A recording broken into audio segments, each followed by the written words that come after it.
In this TOEFL listening practice, you will hear two academic talks, one from an architecture class and one from a sociology class.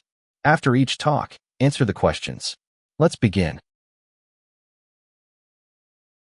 Listen to a talk in an architecture class.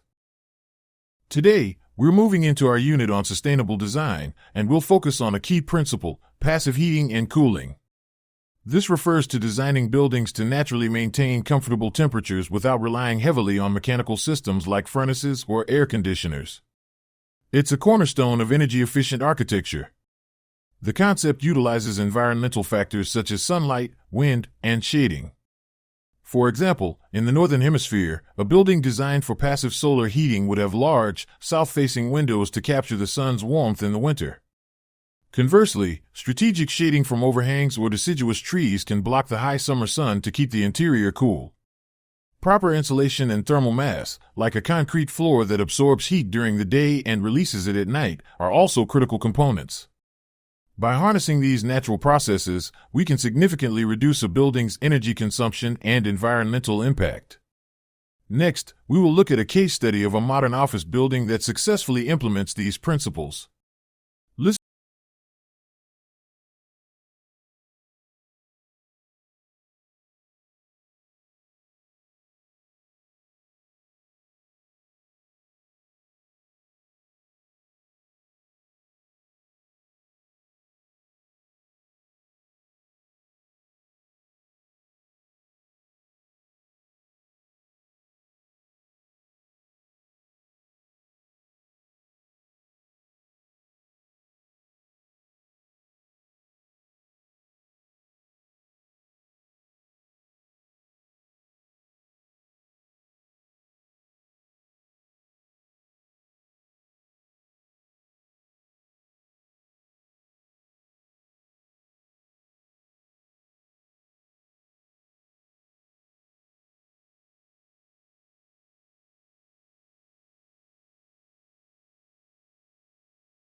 Listen to a talk in a sociology class. Today, we're going to examine the concept of social capital. In simple terms, social capital refers to the networks of relationships among people who live and work in a particular society, enabling that society to function effectively. It's the value derived from social connections, trust, and cooperation.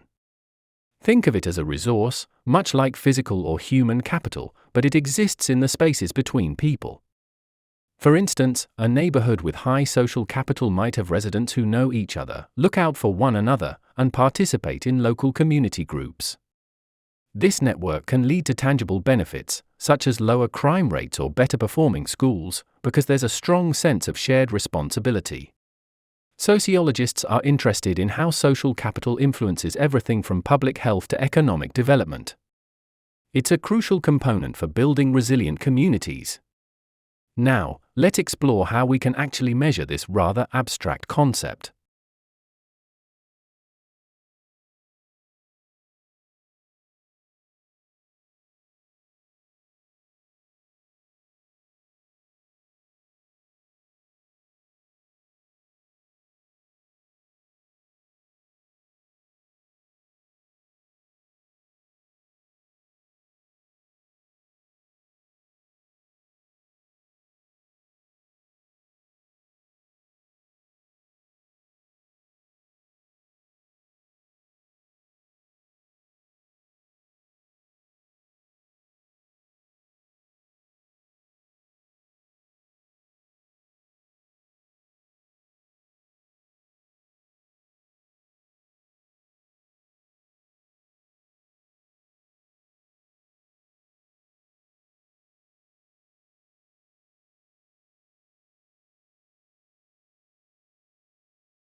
Well done. For more TOEFL listening practice, subscribe.